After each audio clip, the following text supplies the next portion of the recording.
पंजाब में अध्यक्ष पद से नवजोत सिंह सिद्धू के इस्तीफे के बाद कांग्रेस में खलबली मची हुई है। कल नवजोत सिंह सिद्धू ने अचानक प्रदेश कांग्रेस अध्यक्ष का पद छोड़ दिया था। सिद्धू ने सोनिया गांधी को भेजी अपनी चिट्ठी में कहा कि किसी भी व्यक्ति के व्यक्तित्व में गिरावट समझौते से शुरू होती है। मैं पंजाब के भविष्य को लेकर कोई समझौता नहीं कर सकता हूं, इसीलिए मैं पंजाब प्रदेश अध्यक्ष के पद से तुरंत इस्तीफा देता हूं।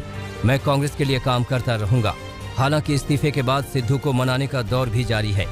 कांग्रेस विधायक सुखपाल सिंह खैरा ने नवजोत सिंह सिद्धू से इस्तीफा वापस लेने की अपील की है। सिद्धू के इस्तीफे को लेकर उनके खेमे से दबी आवाजों में कई बातें कही जा रही हैं। सिद्धू खेमे से जुड़े सूत्रों ने बताया कि नवजोत सिंह सिद्धू AGAPS देओल की नियुक्ति से खुश नहीं थे। साथ ही राणा रणजीत सिंह के शामिल होने से भी सिद्धू नाराज थे।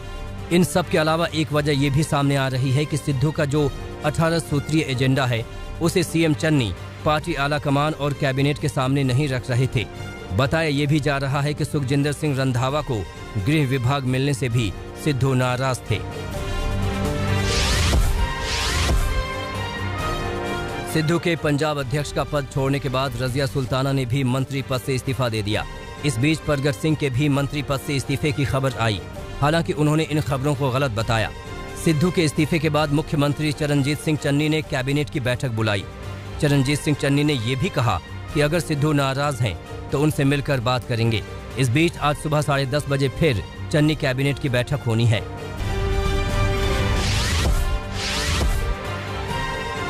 पंजाब कांग्रेस के महासचिव योगेंद्र ढींगरा ने भी अपने पद से इस्तीफा दे दिया है। उन्होंने अपना इस्तीफा सोनिया गांधी को भेजा है। उधर कैप्टन अमरिंदर सिंह ने सिद्धू के समर्थन में हो रहे इस्तीफे को ड्रामा बताया है।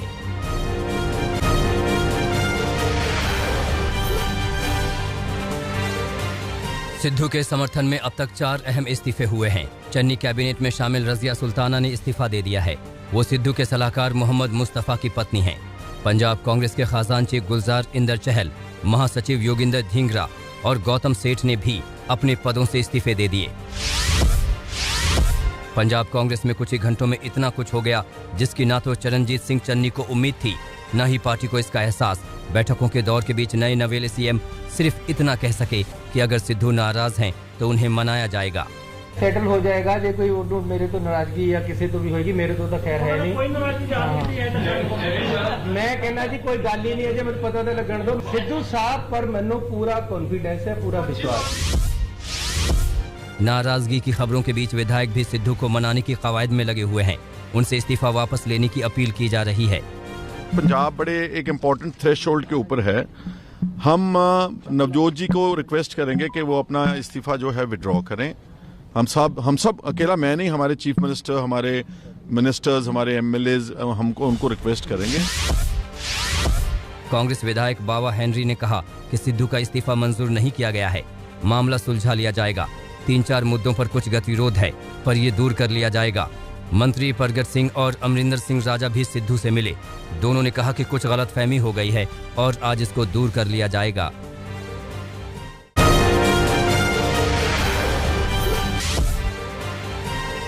पंजाब में जारी सियासी घमासान के बीच दिल्ली पहुंचे अमरिंदर सिंह ने कहा कि सूबे के राजनीतिक घटनाक्रम पर उनकी नजर है और वो जल्द ही कोई बड़ा फैसला लेंगे। इसके पहले अमरिंदर सिंह ने सिद्धू पर हमला बोलते हुए कहा कि मैंने पहले ही कहा था कि वो भरोसेमंद शख्स नहीं है। साथ ही सीमा से सटे पंजाब जैसे राज्य के लिए भी वो उपयुक्त नहीं है।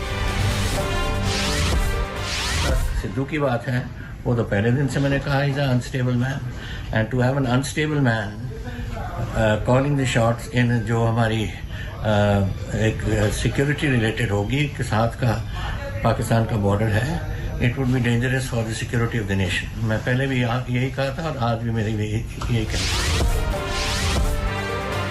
दिल्ली पहुंचे पंजाब के पूर्व मुख्यमंत्री कैप्टन अमरिंदर सिंह के बीजेपी अध्यक्ष JP नड्डा और गृह मंत्री अमित शाह से मिलने की अटकलें थीं। हालांकि दिल्ली आकर अमरिंदर सिंह ने साफ किया कि वो किसी भी नेता से मुलाकात नहीं करेंगे। कैप्टन की ओर से इशारा किया गया है कि वो जल्द अपने अगले कदम का ऐलान कर सकते हैं।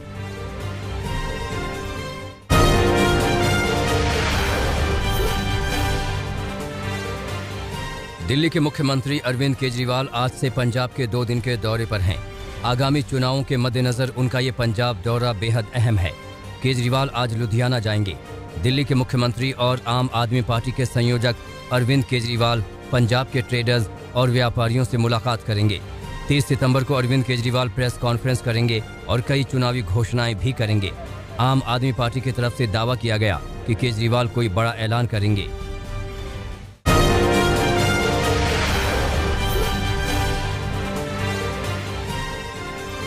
कांग्रेस में 2 युवा नेताओं की एंट्री हुई है। कन्हैया कुमार ने लेफ्ट छोड़कर कांग्रेस का हाथ थाम लिया है। वहीं जिग्नेश मेवाणी भी कांग्रेस के साथ नजर आए। हालांकि जिग्नेश ने कुछ कारणों की वजह से औपचारिक तौर पर कांग्रेस नहीं ज्वाइन किया है, लेकिन जिग्नेश ने साफ किया है कि वो कांग्रेस के साथ हैं। इस बीच कन्हैया कुमार ने कांग्रेस ज्वाइन करने के साथ ही बीजेपी पर जमकर हमला किया। और जब भगत सिंह कहते हैं कि आप व्यक्ति को कुचल सकते हैं, विचारों को नहीं, आप बम और पिस्तौल से कभी इनकलाब नहीं ला सकते हैं, उस साहस की जरूरत है हमको। मुझे नहीं लगता है, मेरे बहुत सारे राजनीतिक दोस्तों को यह लगता है। मुझे लगता है कि यह देश 47 से पहले वाली स्थिति में चली गई है, लेकिन जिनको लड़ना है उनके पॉलिटिकल इमेजिनेशन में आज भी हर कोई अपना अपना शोरूम बचाने के चक्कर में है। रे भाई, मॉल में आग लग गया है, दुकान बचाओगे? कन्हैया कुमार और जिग्नेश को राहुल गांधी ने साफा पहनाया, जिसके बाद दोनों ने भगत सिंह को श्रद्धांजलि दी। इस बीच कन्हैया के कांग्रेस में शामिल होने पर बीजेपी ने हमला किया। बीजेपी ने दिल्ली में पोस्टर लगाए और कांग्रेस पर टुकड़े टुकड़े गैंग के साथ होने का आरोप लगाया। प्रधानमंत्री नरेंद्र मोदी ने देश के कृषि जगत को बड़ा तोहफा दिया। उन्होंने 35 नई फसलों की वैरायटी को देश को समर्पित किया। इसके अलावा पीएम ने national institute of biotic stress management Raipur के नए परिसर का भी लोकार्पण किया। National institute of biotic stress management 58 crore रुपए में बनकर तैयार हुआ है। अपने संबोधन में पीएम मोदी ने मार्च टू फ्यूचर का नारा भी दिया। दिल्ली हाईकोर्ट ने कहा कि 2020 में राजधानी में हुए दंगे की पहले से ही योजना बनाई गई थी। यहां हिंसा किसी घटना के बाद अचानक से नहीं भड़की। कोर्ट ने इस मामले के एक आरोपी को जमानत देने से इनकार करते हुए ये टिप्पणी की। कोर्ट ने कहा कि जो वीडियो फुटेज अदालत में पेश किए गए उनमें प्रदर्शनकारियों का आचरण साफ दिखाई देता है। सरकार के साथ साथ शहर में लोगों के सामान्य जीवन को बाधित करने के लिए दंगे सुनियोजित ढंग से कराए गए।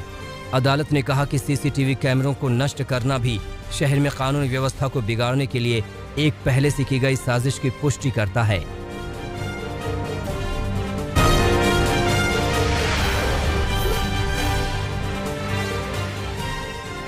यूपी के मुरादाबाद में युवक की हत्या के मामले में पुलिस ने पर्दाफाश किया है। मामला पाक बड़ा इलाके का है।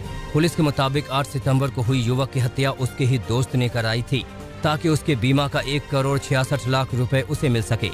आरोपी पहले से ही एक मामले में जेल में बंद है। पुलिस के मुताबिक आरोपी ने अपने 4 साथियों के साथ मिलकर अपने दोस्त की हत्या कराई और हत्या को सड़क हादसा बनाने की कोशिश की गई। पुलिस ने 4 आरोपियों को गिरफ्तार किया है। गाजियाबाद में नेशनल हाईवे 9 वेव सिटी के सामने चलती गाड़ी आग का गोला बन गई। कार सवार लोगों ने कूदकर किसी तरह अपनी जान बचाई। बताया जा रहा है कि गाड़ी में 4 लोग सवार थे जो मेरठ की तरफ जा रहे थे। तभी अचानक वेव सिटी के सामने गाड़ी से धुआं निकलने लगा और गाड़ी में आग लग गई। कार सवार लोगों ने गाड़ी को साइड में लगाया और गाड़ी से कूद गए। तस्वीरों में देखा जा सकता है कि आग किस कदर भयानक है। मुंबई के गोरेगांव पूर्व में एक मोबाइल शॉप में लाखों की चोरी करने वाले आरोपियों को पुलिस ने पकड़ा है। मामला गोकुल धाम सोसाइटी की एक दुकान का है। 22 सितंबर की सुबह आरोपियों ने मोबाइल शॉप का गेट काटा और लाखों का मोबाइल उड़ा ले गए। पुलिस के मुताबिक 167 महंगे मोबाइल चोरी हुए थे, जिनकी कीमत 32,38,000 के करीब थी। पुलिस ने इस मामले में 4 आरोपियों को गिरफ्तार किया है।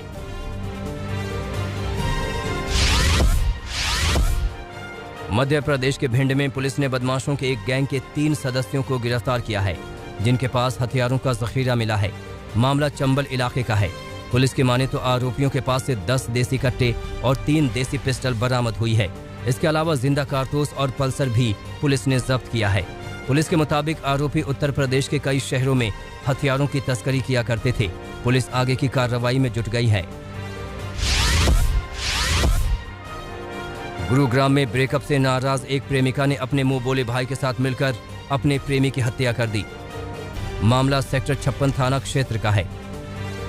पुलिस के मुताबिक मृतक अपने परिवार की मर्जी से शादी करने वाला था, जिससे नाराज होकर लड़की ने लड़के पर साजिश के तहत हमला किया।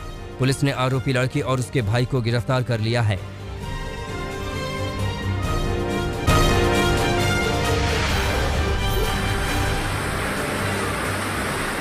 महाराष्ट्र के कई इलाके में भारी बारिश से तबाही मची है।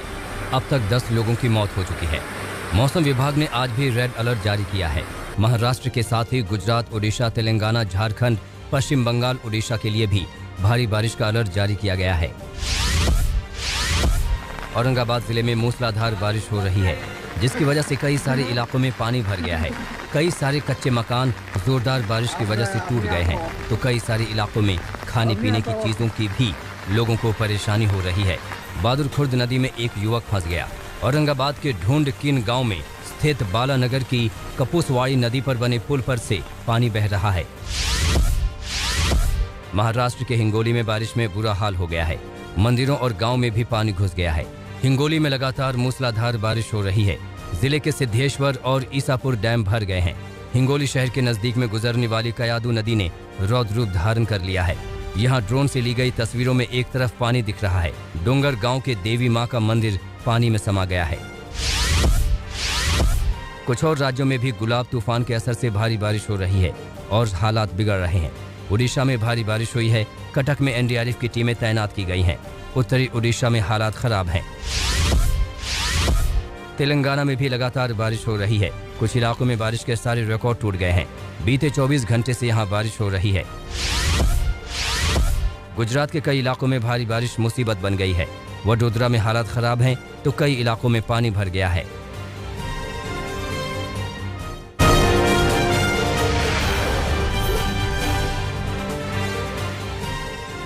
अमेरिकी मीडिया पर बाइडेन के बयान का व्हाइट हाउस ने बचाव किया है।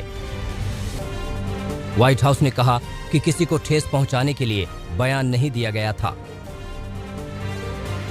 बता दें कि बाइडेन ने भारतीय मीडिया को अमेरिकी मीडिया से ज्यादा सभ्य बताया था। तालिबान का अफगानिस्तान छोड़ने वाले अफगानियों को नया फरमान जारी हुआ है।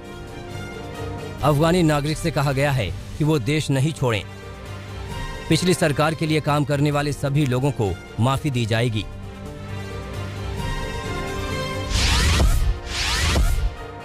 कनाडा के खदान में 39 मजदूर फंस गए हैं।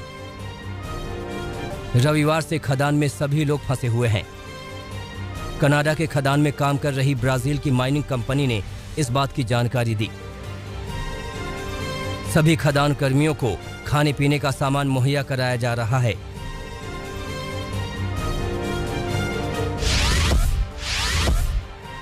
स्पेनिश द्वीप कैनरी आइलैंड में स्थित ला पाल्मा ज्वालामुखी में जारी विस्फोट का दौर थमने का नाम नहीं ले रहा है। हालात इतने बिगड़ गए हैं कि लग रहा है जैसे ज्वालामुखी से लावा की नदी बह रही है।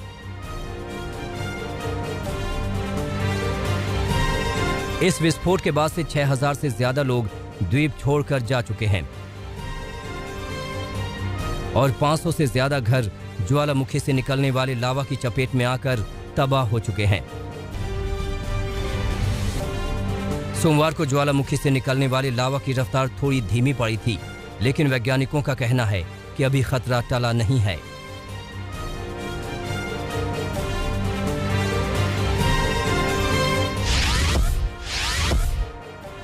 इराक में अरबाइन के मौके पर हजारों लाखों लोगों ने करबला की सड़कों पर निकलकर पैगंबर मोहम्मद के नवासे इमाम हुसैन की मौत पर मनाए जाने वाले 40 दिनों के शोक को खत्म किया।